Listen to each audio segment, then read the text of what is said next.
అందరికీ నమస్తే. తెలంగాణ అంటే ఒకప్పుడు ప్రశాంతంగా ఉంటుండే.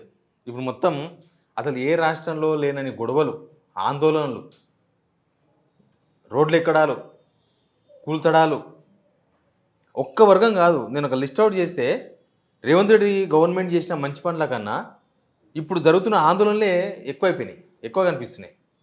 అసలు ఎట్లా నిద్ర పడుతుందో ఈ పాలకులకు అర్థమైతలేదు. ఎందుకంటే గవర్నమెంట్ మీద ఎవరన్నా నిరసన తెలుపుతున్నారంటే నిజానికి అది నిద్రపట్టని కాలరాత్రుల్లాగా ఉంటాయి. అసలు వీళ్ళకి ఏం సొల్యూషన్ చేయాలా? వీళ్ళని ఏం చేయాలని. కానీ ఈ గవర్నమెంట్‌లో సీఎం, మినిస్టర్లు అస్సలు పట్టించుకుంటలేరు. అప్పుడు అంతకుముందేమో మేమందరికి అందుబాటులో ఉంటాం. ఎవరొచ్చినా కలుస్తాం అన్నారు. ఇప్పుడు ఎవ్వరు కలుస్తలేరు. అందరూ ఎవరి ప్యాలెస్‌లో వాళ్ళు కట్టేసుకున్నారు. జూబ్లీ హిల్స్ ప్యాలెస్‌లో ముఖ్యమంత్రి.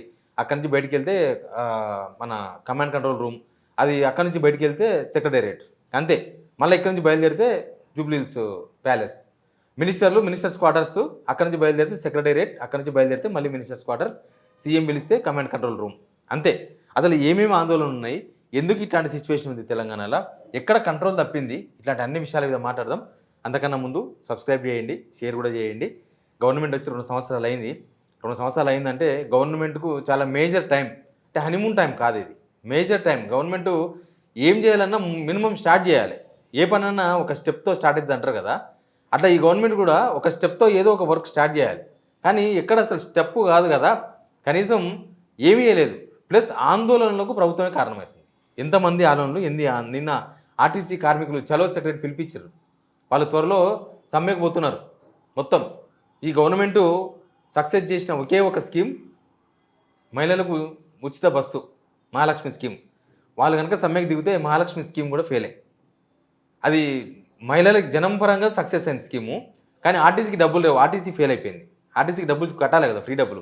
అట్లా ఆర్టీసీ ఉద్యోగులందరూ నిన్న డ్రైవర్లు, కండక్టర్లు ఇందిరా పార్క్ కాడ పెద్ద ధర్నా చేశారు. ఒక 5-6 వేల మంది వచ్చిండ్రు వాళ్ళు. మమ్మల్ని గవర్నమెంట్‌లో కలుపుతామన్నారు, ఎందుకు కలపలేదు? మాకు పీఆర్సీ ఎందుకు అమలు చేస్తలేరు? మా డబ్బులు మాకు ఎందుకు ఇస్తలేరు?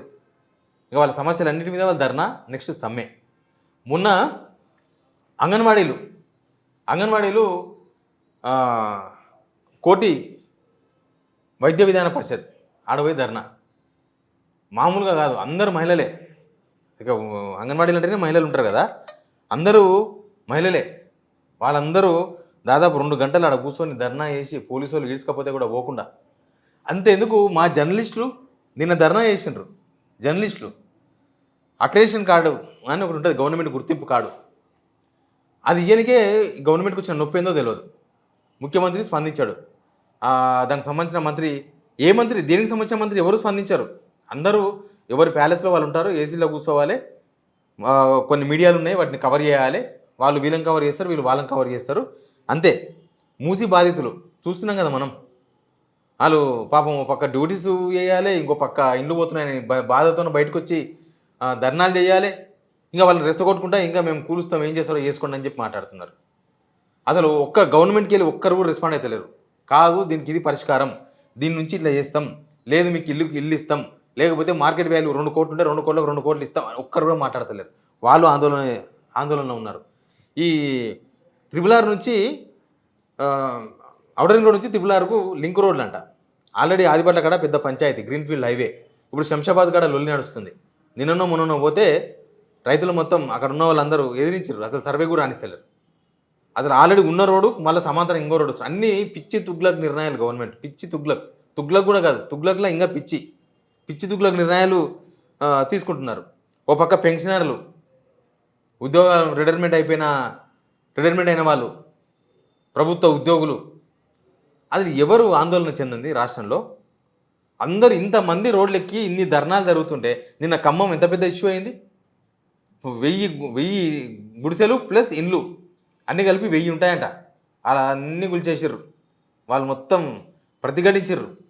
అయినా తప్పదు కదా, అధికారం చేతిలో ఉంది. 50-100 జేసీబీలు తీసుకొని పోతే ఏం చేస్తారు వాళ్ళు మాత్రం? వాళ్ళ సమస్య అట్లా, వాళ్ళు ఆందోళన, ధర్నాలు. ఒక పక్క నాగర్ కర్నూలు ఇష్యూ, నార్కన్ జిల్లాలో మనం చూసినాం కదా జాతరలా, ఆ ఇష్యూ. అసలు ప్రభుత్వం ఉందో లేదో రాష్ట్రంలో అర్థమైతలేదు. అసలు స్పందిస్తలేరు. దేనికి సంబంధించిన మంత్రి ఆ మంత్రి స్పందించారు. హోంశాఖ మంత్రి రేవంత్ రెడ్డి స్పందించాడు. అది దేవాలయంలో జరిగింది కాబట్టి దేవాదాయ శాఖ మంత్రి స్పందిస్తారేమో అంటే దేవాదాయ శాఖ మంత్రి స్పందించారు. ఆమె అసలు అంటి ముట్టనట్లుగానే నాకేం సంబంధం లేదని ఆమె వదిలేసింది. తర్వాత మున్సిపల్ శాఖ మంత్రి రేవంత్ రెడ్డి ఇంతమంది మున్సిపల్కి సంబంధించిన వాళ్ళ ఆందోళన ఉన్నారు, ఎవరు పట్టించుకోరు. ఓ పక్క అంగన్వాడీలు శిశు సంక్షేమ మంత్రి స్పందించాలి, ఎవరు స్పందించారు. అసలు ఎందుకు వీళ్ళు కేవలం ప్రోటోకాల్ కోసం, జీతాల కోసం, లేకపోతే 4 పైసలు ఎన్కేసుకోనికనే ఈ మంత్రులు ముఖ్యమంత్రి ఉన్నారా? రాష్ట్రం అంతా ఎందుకు అగ్నిగుండంలాగా మారింది? రాష్ట్రం అంతా ఎందుకు ఇంత ఆందోళనతో ఉంది? నేను చూసిన పొద్దుగాలు లేచి వేరే స్టేట్లో ఇంత ఆందోళన ఉందా అని. వేరే ఏ రాష్ట్రంలో కూడా ఇంత అన్రెస్ట్ లేదు. ఓన్లీ మన తెలంగాణలోనే అన్రెస్ట్ కనిపిస్తుంది. 2 సంవత్సరాలకే చేతులు ఎత్తేస్తే ఎట్లా? అరే నెక్స్ట్ గవర్నమెంట్ వస్తుందో తర్వాత మేము 10 ఏళ్ళు ఉంటాం, 20 ఏళ్ళు ఉంటాం, 30 ఏళ్ళు ఉంటాం, తర్వాత విషయం. మీరు ఉన్నప్పుడు కరెక్ట్ చేయాలి కదా. ఎందుకు జనమంతా అన్రెస్ట్ పోయినరు అంటే ఈ గవర్నమెంట్ చెయ్యదు. ఇప్పుడు భూములు ఇచ్చే రైతులంతా ఏమంటున్నారు, ఈ గవర్నమెంట్ నమ్మలేం, వీళ్ళు పైసలు ఇస్తే అంటే కూడా నమ్మలేం, అందుకే భూములు ఇచ్చి వేస్ట్. అంగన్వాడీలు ఏమంటున్నారు, ఎందుకు రోడ్డు మీదకి వచ్చారు, కోటి దాకా వచ్చారు వాళ్ళు వేరే వేరే ఊర్లోకి వెళ్ళి. అన్రెస్ట్, రాష్ట్రం మొత్తం అన్రెస్ట్. అంటే గవర్నమెంట్ మీద నమ్మకం కోల్పోయింది. గవర్నమెంటే ప్రజల విశ్వాసం కోల్పోయింది. ప్రజలకు గవర్నమెంట్ మీద నమ్మకం పోయింది. వీళ్ళు అడిగితే చేస్తారు, మంచిగా ఏదో రిప్రజెంటేషన్ ఇస్తే చేస్తారు, ఏమీ లేదు. ఓన్లీ ఇక్కడ నడుస్తున్నది ఓన్ పాలన. అంటే వాళ్ళు పరిపాలించుకుంటారు, వాళ్ళు మంచిగా 9 కోట్లు పెట్టి అక్కడ ఎన్నో పెద్ద పెద్ద టవర్లు కట్టి రాజరికం. రేవంత్ రెడ్డిది మినిస్టర్ల రాజరికం, మినిస్టర్లది. ఇదే వాళ్ళ రాజరికం కోసం వాళ్ళ గవర్నమెంట్ వచ్చింది, జనం మా కోట్లు వేసిన సోయిపోయింది మొత్తం వీళ్ళకు. ఇది ఇన్ని గొడవలు జరిగితే ఒక్క మంత్రినా స్పందించడా? ఏమైంది అసలు మీకు? అంటే మాకు సంబంధం లేదని వదిలేసిండ్రా, లేకపోతే స్పందిస్తే పెద్దగైతుంది మాకెందుకని వదిలేసిండ్రా? నిరుద్యోగులు కూడా తలడిల్లుతున్నారు. నిరుద్యోగులు మొన్న ఒక నిరుద్యోగి ఆత్మహత్య చేసుకున్నాడు. ఇంకా నేను ఏం చేయలేను, నేను పోషించలేను ఫ్యామిలీని అని. అది ఎవ్వరూ మాట్లాడుతూ బీసీలు ధర్నా చేస్తున్నారు పక్క, మాకు రిజర్వేషన్ ఏంది, మా కథ ఏందని. కానీ ఏమవుతుంది తెలంగాణలో ఎవరికైనా అర్థమవుతుందా? ఇంత ఎప్పుడు లేదు. బీఆర్ఎస్ గవర్నమెంట్లో 10 years గవర్నమెంట్లో ఇంత అన్రెస్ట్ ఎప్పుడు కనబడలే. అంతకుముందు ఉద్యమం నడుస్తున్న టైంలో కిరణ్ కుమార్ గవర్నమెంట్ ఉన్నప్పుడు కూడా ఇంత అన్రెస్ట్ కనబడలే. అంత ఆందోళనలు రాష్ట్రమంతా తెలంగాణ ఉద్యమం నడుస్తున్నప్పుడు అన్రెస్ట్ కనబడలే. అసలు దేనిలో సమర్థులు ఈ ముఖ్యమంత్రి కానీ మినిస్టర్స్ కానీ? దేనిలో సమర్థులు? వాళ్ళు డబ్బులు ఎన్కేసుకోవడంలో సమర్థులా? అసలు వాళ్ళే కొన్ని ప్రాబ్లమ్స్ క్రియేట్ చేస్తున్నారు కదా. ఎక్కడ చూసినా వాళ్ళ ప్రాబ్లమ్సే కదా. ఇప్పుడు RRR అని చెప్పేసి ఆల రైతులు అసలు మా పొలాలకి ఎందుకు తీసుకొచ్చారు, అలైన్మెంట్స్ మొత్తం ఎందుకు చేంజ్ చేసినారు, వాళ్ళు కూడా ఆందోళనతో ఉన్నారు.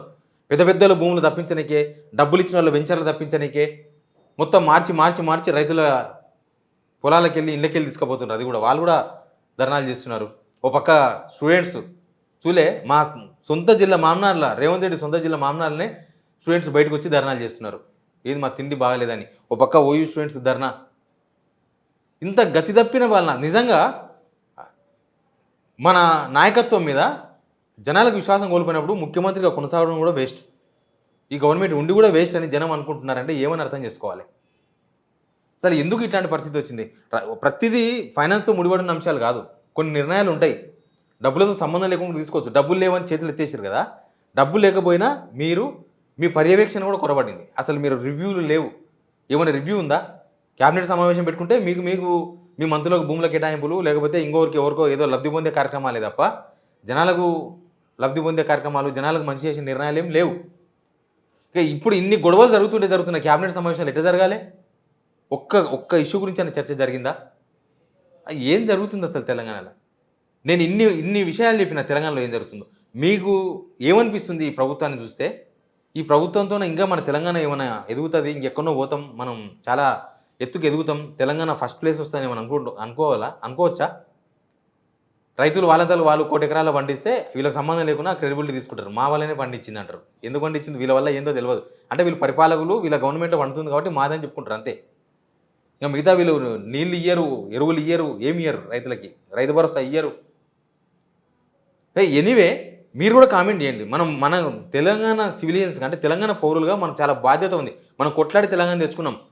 ఏదో కాలం గడిచిపోతుంది, నడవలే చూద్దాం అనుకోకండి. మీరు అసలు ఏం జరుగుతుంది ప్రభుత్వంలో, మన రాష్ట్రంలో? మీరు కూడా అబ్జర్వేషన్ చేయండి, మీరు కూడా కామెంట్ చేయండి కింద, ఈ వీడియో కింద. Please subscribe.